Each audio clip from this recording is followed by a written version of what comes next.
છોટાઉદેપુર જિલ્લાના નસવાડીમાં નકલી જાતિના દાખલા બનાવવાનું કૌભાંડ સામે આવ્યું છે। નસવાડી મામલતદારે પોલીસ ફરિયાદ નોંધાવતા પોલીસે ગણતરીની કલાકોમાં આરોપી સફરાજને ઝડપી પાડ્યો છે। આરોપી રતનપુરા ગ્રામ પંચાયતમાં વીસી તરીકે ફરજ બજાવતો હતો અને નસવાડી ટાઉનમાં અલગ દુકાન પણ ચલાવતો હતો। મહત્વના જાતિના દાખલાઓ સ્કેન કરી નકલી પ્રમાણપત્ર બનાવતો હતો। 500 રૂપિયામાં બનાવતો હોવાનો આક્ષેપ છે। હવે કેટલા નકલી દાખલા બનાવાયા અને આ કૌભાંડમાં અન્ય કોણ કોણ સંડોવાયેલું છે તે અંગે પોલીસ તપાસ ચાલુ છે।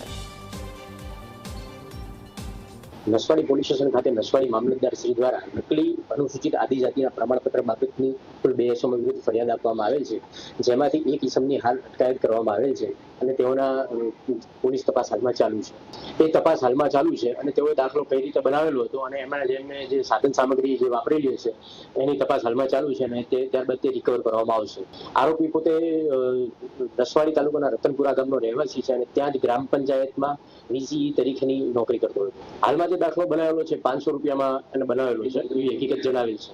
આમાં કુલ 2 આરોપીઓ છે, પ્રભુભાઈ રાઠવા રહે ખાપરિયા અને સરસ્વતભાઈ વિનોદભાઈ ભીલ।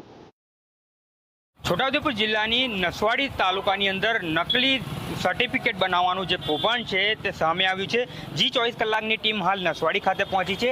આ જય અંબે પ્રિન્ટર્સ છે, જ્યાં નકલી દાખલાઓ બનાવી આપવામાં આવતા હતા। જાતિના નકલી દાખલાઓ બનાવી આપવાનું જે કૌભાંડ છે તે સામે આવતા જે નસવાડીના જે મામલતદાર છે તે મામલતદાર દ્વારા નસવાડી પોલીસ સ્ટેશનની અંદર ફરિયાદ આપતા તાત્કાલિક જે નસવાડી પોલીસ છે તે ફરિયાદ નોંધી અને 2 આરોપીઓની સામે ગુનો દાખલ કર્યો છે।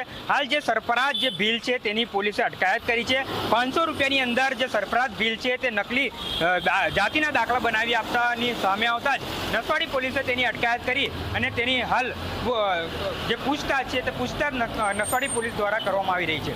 હકીમ ગડિયાલી, G24 કલાક, છોટાઉદેપુર।